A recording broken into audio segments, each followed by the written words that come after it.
chun Việt Nam mà lên chỗ không đó màn đo á một Tết đôi chị mình nè nhưng mà nó nực môi coi mẹ xong tiến tôi khủ tí anh tí hiện tươn tí nhầm chào mặt lại chứ màu với nhầm đa ca đến nhầm tinh cả lán bay tinh cả lán bấy khủ nó bật ha ôn sốc dần từ giờ mình ngay ở sông cả lán mỗi cả nó ai cả lán mỗi chôn quê po tờ te với nhồi miền liệp thông thành miền liệp thông châu đó té cái nhóm phép con lá tan tao nâu kia thêm 80 bát phép con lá mà tập hơi té ăn hơi té lâu đó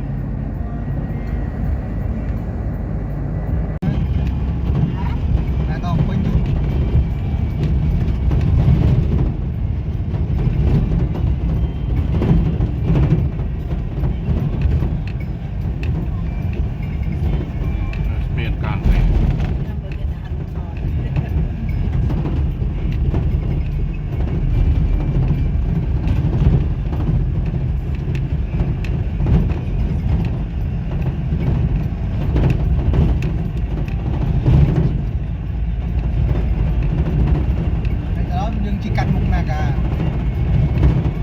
trên trên một người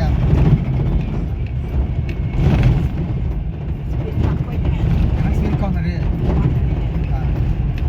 không có như mục chất naga mơ ô này cái thơ cô cả đá là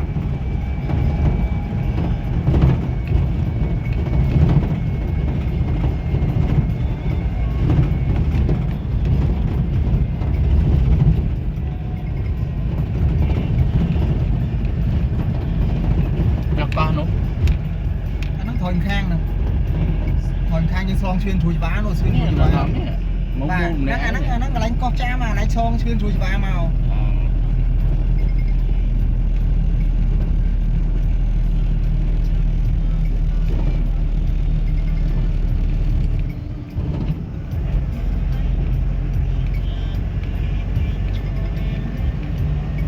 nó là sọc tha kia sọc kha rốt nó còn sọc kha sọc cung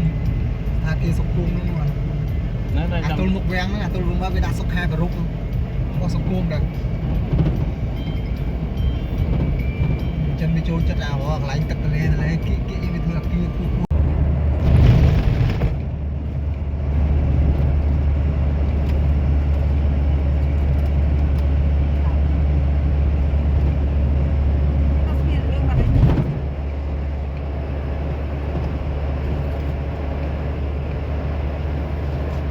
Việt Nam men phi đôi nè đây nè Cần Thơ ta xuyên cái thúng á và thùng hơi lan mà to bên cả con đây tiền mới nụ miền lan mà to và tiền mới chết ở đây mà to lá này tiền những chỉ cắt không nên việc càng mai như mà bây châu chỉ nằm hơn ste hay còn máu spin nữa ste đi nó kia mà chốc lên spin nữa đái bán chốc phải hốt là Spain là môi Tết miền mà tôi chứ miền Lan chị và Spain môi để dân chi tàu cho ngặt tàu mò nó đang miền Đà Lạt nào mà tôi đây là sao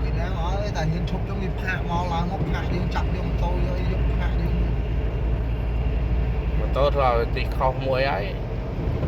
miền chung môi tại không làm Tết cái do mà tôi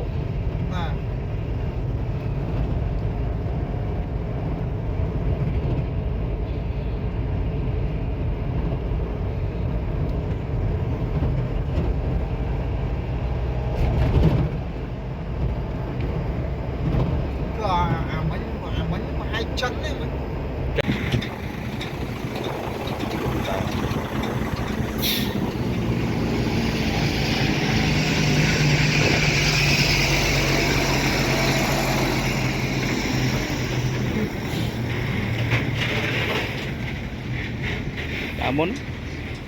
đá muốn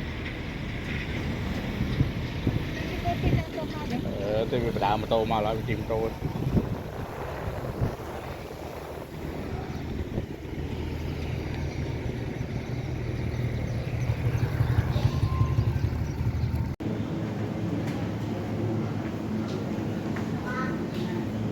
à Sam bọt ra xí เนี่ย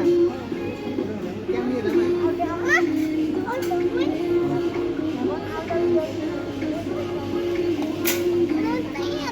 ta คนตายต้องแช่ นั่นแหละ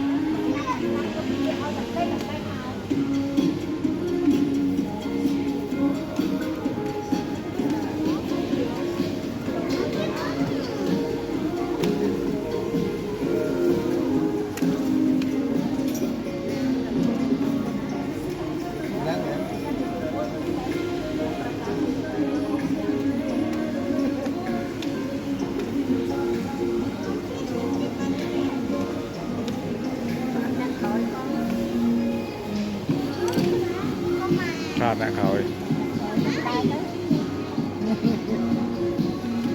thả cái đang chênh bánh chênh bánh chênh đại trường trôi làm đại trường trôi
mời cô Trần Thị Hà Đồng Tháp quầy ô tô.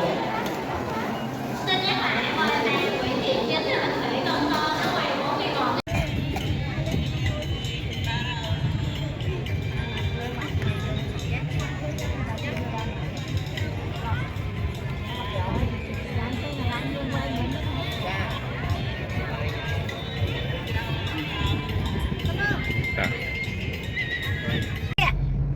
đặt cụt lìa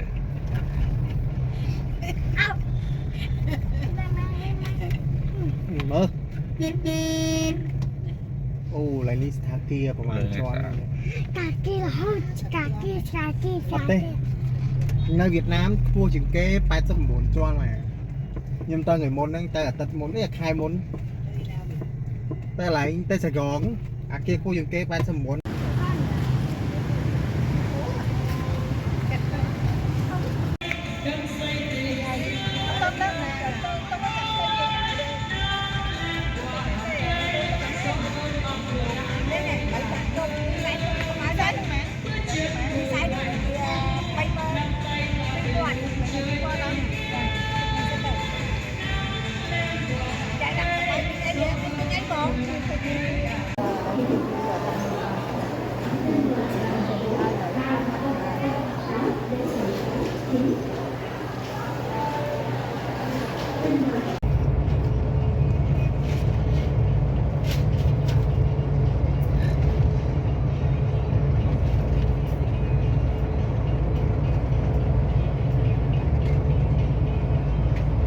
មានពីរតំនេះ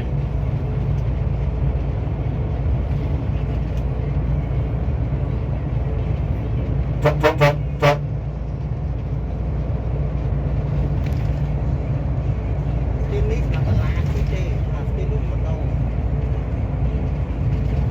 អានេះអាស្ទីទីវិញស្ទីដល់ណាតែវាឆ្លងកាត់គ្នាតែគេមិនដល់វិញជីវិតស្ទីនេះមានដល់ទេ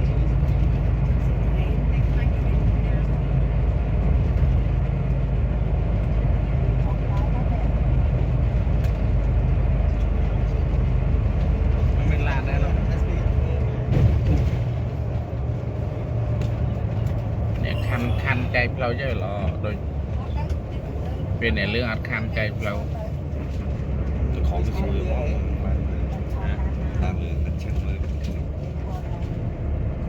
ស្ពៀងអានោះមួយ ហ្នឹងលើកគ្នាមក